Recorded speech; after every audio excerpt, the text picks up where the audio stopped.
Bonjour tout le monde, je m'appelle Ruth et aujourd'hui nous allons vous emmener dans une belle promenade de printemps dans la forêt parce que c'est juste au début de la saison. Il y aura des plantes que nous pourrions ne pas trouver plus tard. Alors venez faire une promenade avec nous.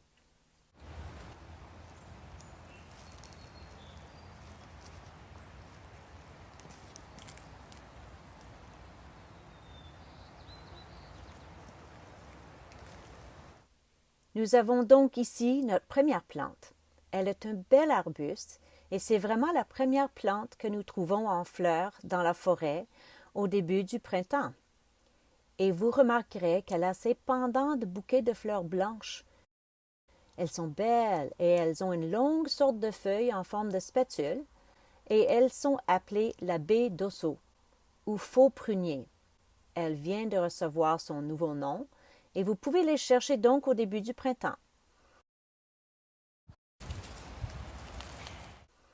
Alors, cette touffe de plantes que vous remarquez ici est appelée Mahonia à feuilles de houx et ces minuscules baies vertes que vous voyez deviendront plus grandes. Et ici, vous pouvez voir que les petites choses vertes que nous avons vues ont maintenant commencé à s'ouvrir en fleurs jaunes vifs. Donc, ce sont les fleurs du Mahonia à feuilles de houx. Et là où il y a les fleurs vont bientôt commencer à pousser les baies du Mahonia elles-mêmes. Ce sont de petites baies de couleur foncée et ces fleurs sont parfaites pour les pollinisateurs. Donc, des insectes différents peuvent venir chercher le nectar et ils polliniseront en même temps. Et le Mahonia à feuilles de houx est comestible. Vous ne l'aimerez pas vraiment parce qu'il y a beaucoup de petites graines, mais c'est bon pour faire de la confiture. Nous avons donc ici quelque chose de très cool. On l'appelle le chou puant. Et si vous êtes près d'elle, vous pouvez le sentir. Ça dégage cette odeur assez puante. Un autre nom pour elle, c'est la lanterne du marécage. Et vous pouvez comprendre pourquoi, parce que si vous regardez à travers la forêt, ce jaune brillant se démarque. Mais si on revient à l'odeur, vous pouvez voir si vous regardez au milieu de cette plante. Vous pouvez voir qu'il y a toutes sortes de petits insectes qui grimpent partout. Ils la pollinisent et c'est là où c'est très cool. La plante, l'odeur qu'elle dégage, attire ces petits insectes et comme ils sont attirés par l'odeur et ils sont aussi en train de marcher partout, ça aide à polliniser. C'est bon, n'est-ce pas? Les feuilles de chou puant étaient autrefois utilisées pour couvrir l'intérieur des puits de cuisson, ou elles pourraient avoir été utilisées comme ça. Bien, maintenant, nous avons trouvé dans cet espace de la lumière du soleil de belles petites fougères qui viennent tout juste de commencer à pousser, et vous pouvez voir comment elles sont toutes recroquevillées quand elles commencent à pousser. Puis, vous pouvez voir quelques-unes d'entre elles qui commencent à étaler leurs feuilles. Maintenant, c'est un peu difficile de dire. C'est quel genre de fougère? Pas encore. Mais les fougères sont une partie vraiment importante de la forêt.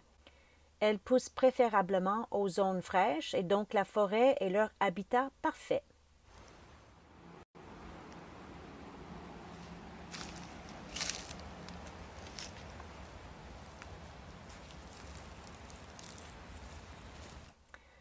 Salut tout le monde! Ici, nous avons un bon exemple de la façon dont les arbres se décomposent dans la forêt. Vous pouvez voir partout sur le tronc, il y a différents champignons ou fungi. Et d'habitude, vous ne les voyez que sur les arbres qui sont morts ou mourants, et ils aident à les décomposer. Et après un certain temps, cet arbre redeviendra des nutriments pour le sol forestier. Mais une des choses qui arrive aussi, quand un arbre est mort ou quand il meurt, c'est peut-être parce qu'il a été infesté avec différents types d'insectes. Et ces insectes attirent d'autres créatures. C'est donc un bon exemple de quelque chose qui a été attiré par cet arbre. C'est un beau gros trou de grands pics et c'est ce qu'ils aiment pour le dîner. Donc, une fois qu'ils peuvent sentir qu'il y a ces insectes dans l'arbre, comme des fourmis ou des termites ou coléoptères, puis ils commencent avec leur bec fort frappant l'arbre et ils creusent. Ils peuvent creuser assez rapidement et ils peuvent faire un gros trou, mais le trou ressemble à une forme rectangulaire, qui est la façon que vous pouvez savoir que c'est le plus grand pic qui fait ces trous. Puis, ils trouvent leur nourriture.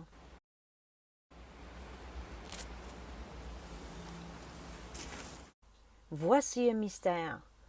Pourquoi pensez-vous que tout ce matériel tombe sous cet arbre? Pensez-vous qu'il aurait pu avoir quelque chose qui est entré là et qui a commencé à faire sa maison? Quels indices pouvez-vous voir? Ici, on peut voir l'une des choses qui définissent vraiment ou qui caractérisent la forêt pluviale côtière, qui est la fougère en épée. Car il pousse toute l'année. Certaines des autres fougères mourront à l'automne et puis viennent tout juste de commencer à pousser, comme vous l'avez vu là-haut. Mais l'épée reste. Elle ne meurt pas pendant l'hiver. Et si on regarde en dessous sur celle-ci, vous pouvez voir quelques taches oranges et ce sont les spores. Voilà comment une fougère en épée se reproduit. Avec le vent et la pluie en particulier, ces enveloppes de spores s'ouvriront et libéreront les spores. Et voilà comment elles se reproduisent. Ici, vous pouvez voir, avant on a regardé d'autres crosses de fougères et nous n'étions pas sûrs. Mais celles-ci, vous pouvez voir qu'elles viennent directement de la base des rhizomes des fougères en épée. Donc, nous savons que ce sont les crosses de la fougère en épée. Et vous pouvez voir comment elles sont toutes recroquevillées. Voici une autre belle chose que vous pouvez trouver dans la forêt. Quel est votre préféré? Aimez-vous le muguet? Bien, si le muguet est l'un de vos favoris, est-ce que ça ressemble à cela?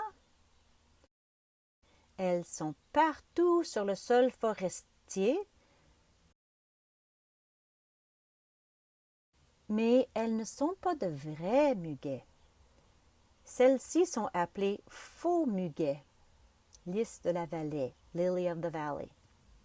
Et vous pourriez goûter un peu.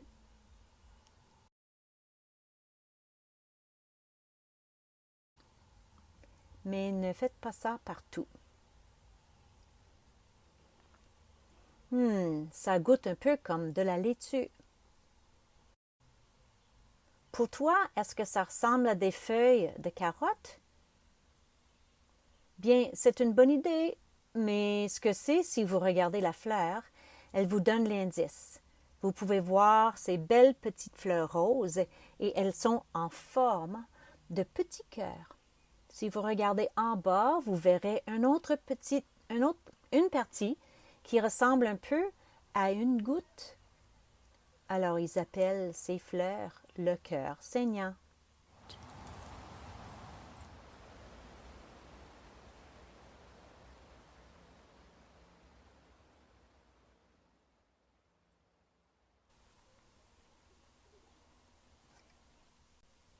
Voici ce qui se passe en hiver avec les grands vents.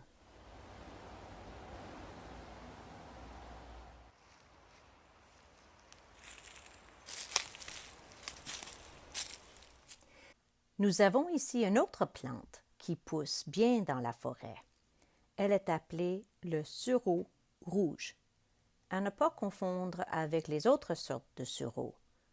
Vous pouvez voir la fleur qui commence juste au milieu ici. Et celles-ci produiront des fruits rouges plus tard dans la saison que les oiseaux aiment. Les rouges-gorges ou les grives aiment les manger, mais pas les gens.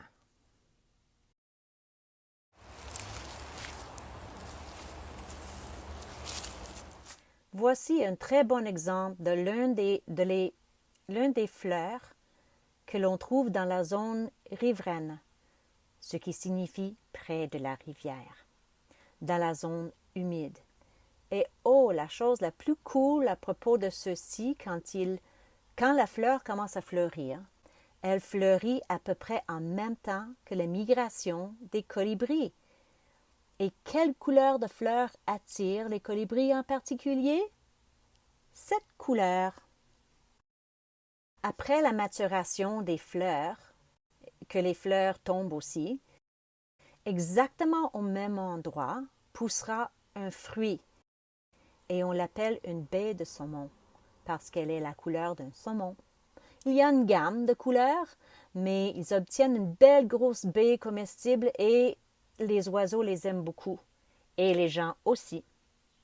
Et avant cela, vous voyez cette belle fleur rose vif et vous pouvez également, sur celui-ci, voir le début de nouvelles feuilles. Et elles sont en forme très familière quand elles deviennent un peu plus grandes. Je dis qu'ils ressemblent à une moustache. Vous voyez les deux feuilles en haut, puis ici comme une petite barbiche. D'autres pensent que quand vous les pliez en deux, ça ressemble à un papillon.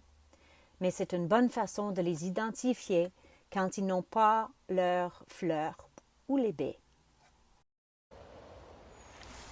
Ici, nous avons, et je ne les toucherai pas, un excellent exemple de certaines plantes comestibles qui poussent autour de nous. On les appelle l'ortie, stinging nettle. Et maintenant, vous savez pourquoi je ne veux pas les toucher. Il y a des petites poils tout autour des bords de la feuille et en dessous. Donc, si j'étais vraiment bonne, je pourrais le saisir par le haut et le faire rouler fermé et je ne serais pas piquée. Si ça vous pique, ça fait des petites taches rouges qui démangent et piquent pendant environ une journée. Donc, ce n'est pas la fin du monde, mais elles sont vraiment très riches en vitamine C. Donc, si vous sortez votre paire de gants et vous venez et vous en cueillez quelques-unes, vous pourrez les faire cuire dans une soupe ou vous pourrez les mettre dans une quiche. Vous pouvez les sécher et en faire du thé. Et elles ont un niveau très élevé en vitamine C. Alors, vous pouvez comprendre pourquoi c'était devenu une bonne nourriture après un long hiver pour les peuples indigènes au fil des ans. Lorsque ces orties commencent à sortir au printemps, ils avaient hâte de les cueillir parce qu'ils n'avaient pas d'oranges qu'ils pouvaient importer de Floride. Alors, ils ont obtenu leur vitamine C de cette façon. L'ortie piquante.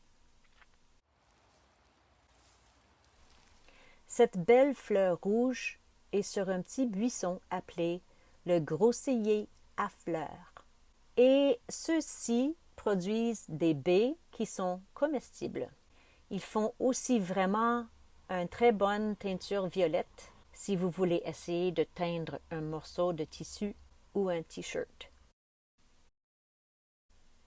La prochaine plante que nous regarderons est la partie reproductrice d'une plante appelée la prêle des champs et elle est juste ici.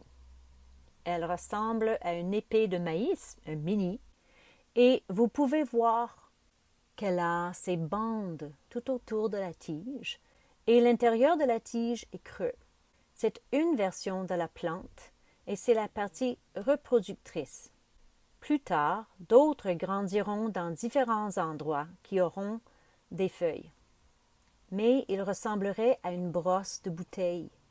Et elles sont un peu, si vous les touchez, elles sont assez rugueuses.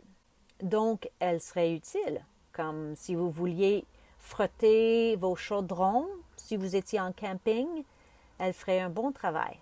Parce qu'elles ont de petits morceaux de silice. C'est l'ingrédient qui est dans le sable. Et ces plantes poussent partout.